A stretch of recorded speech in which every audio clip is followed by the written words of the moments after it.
Welcome to HortTube, where we talk all things gardening. My name is Jim Putnam, and this is an Autumn Royalty Encore Azalea.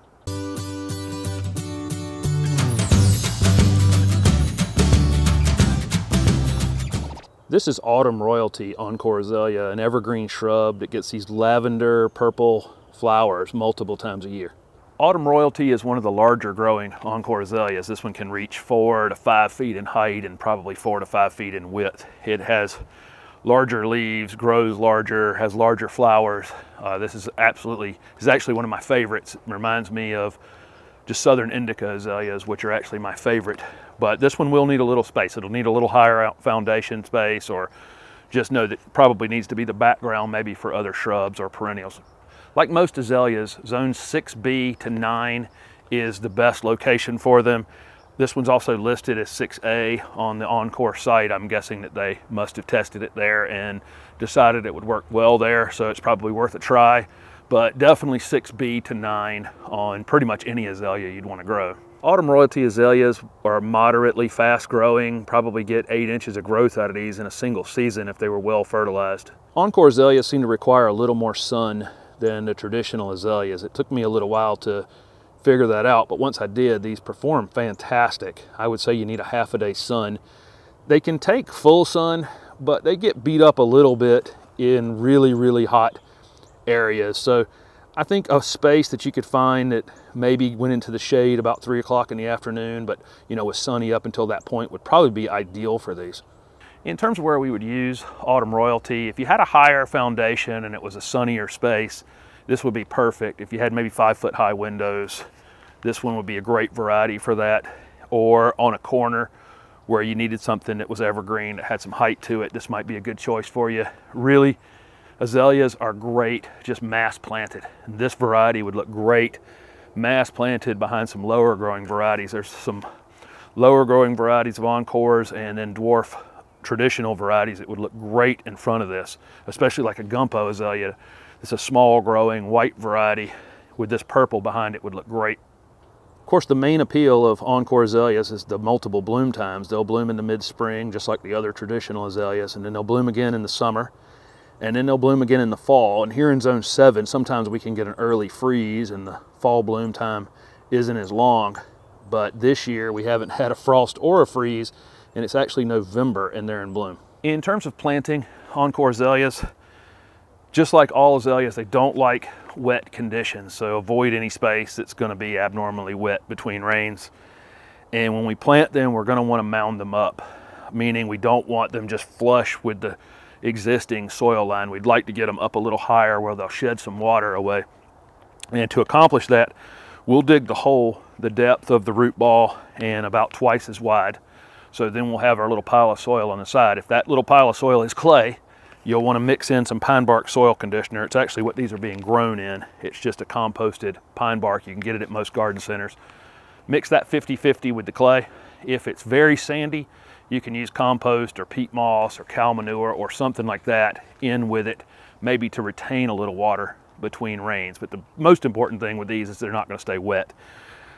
So once we've accomplished that, we'll put some of that soil mix back into the bottom of our hole, maybe 2 inches. So that when we pull our azalea out of the container and set it into the ground, it's going to be sticking up a couple inches above the existing grade. Pull our soil up to the edge of that, tamp it down, water it in well, and lightly mulch it. If there's pine straw is available in your area, that is the best thing for azaleas. It just is. It dries out better. It allows the ground to breathe a little more and to dry out a little faster. And I think that's important on these, especially if you got, back-to-back rains, or you were in an area that got a tropical storm or something like that. It would definitely allow for these to dry out a little quicker. If pine straw is not available, hardwood mulch is fine. Just have it be very thin near the base of this plant, and don't put it up on anything that's not covered when you purchase it. One other issue you're almost certainly going to have on azaleas, you'll see that when you pull it out of the container, they're very good at rooting into these pots, and they have fibrous root systems, and you'll see just this mat of fibrous roots around the outside. You'll want to take a knife and cut from the top to the bottom, maybe in 3 spots, just a shallow cut, or if you can, pull at them a little bit, and that'll get the roots going outward instead of continuing to wrap around one another in the future. In terms of watering your azaleas, for the first 6 or 9 months after they're planted, you're definitely going to want to check on them occasionally. until they've rooted into the soil some. If you have to water these, drown the space all around them. Don't just water right at the base of the plant. If you just water right at the base of the plant's got no reason to search for water in the surrounding soil. So saturate everything around it. That's a good idea. Once this thing's rooted into the ground, they're pretty drought tolerant for the most part. Maybe a couple times during the summer, if it's abnormally dry or hot, once they're established, you'll need to drag a water hose over to them and do the exact same thing. If you're putting it in a space that has a lot of other root competition, or you're planting a lot of plants kind of close together, you might want to run a drip hose through all those shrubs so that occasionally you can hook the water hose up to it and saturate the whole area. I would advise you to not put azaleas on an automatic irrigation system. These are not plants that you water every week. Your lawn may need water every week, but most of your shrubs won't if you're in an area that receives kind of average or above average rainfall. You just don't need to water shrubs as much as people water them. Azaleas are acid-loving plants, so any fertilizer for acid-loving plants is perfect. Your garden center will have something. A lot of times they're labeled azalea, camellia, rhododendron fertilizers. Obviously this is an azalea, so that's a perfect thing to use. If you want an organic option, holly tone would work great.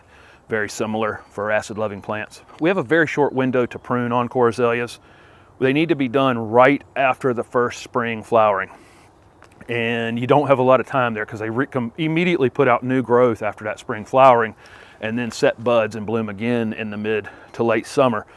So you have a short window in there. I'd say as soon as the thing finishes blooming the first time, if you need to get them under control, that would be the time to do it. They don't need a lot of pruning. These things are they grow pretty orderly. You'll get a few crazy limbs. This one's got 2 or 3 limbs that have grown faster than the rest that I might take off, but other than that, this plant wouldn't need a whole lot. If it got taller than you needed it, you can really go after these once they're established. If this thing was 5 feet tall, you could probably take it down to 3. They're actually pretty resilient to that type of heavy pruning. In terms of insect or disease problems, just like traditional azaleas, azaleas are very susceptible to lace bugs. It's a pretty common insect. It'll discolor the leaves some. It's really not that big of a deal. Not a lot of chewing insects on these. We really don't have much of a problem with that. They are very susceptible to root rot, but that's really can be how you plant them and how you water them. We definitely want to let them dry out between waterings, and you shouldn't have those issues at all. Deer do enjoy azaleas, so if you have deer issues, you won't want to put azaleas out on the edge of your property. You probably want to use them as foundation plants. So what are you waiting for? Even you can grow Autumn Royalty Encore azaleas. If this video was helpful, please hit the like button and subscribe to my channel for future videos. Also, comment below with any questions you have about Encore azaleas. Thanks for watching.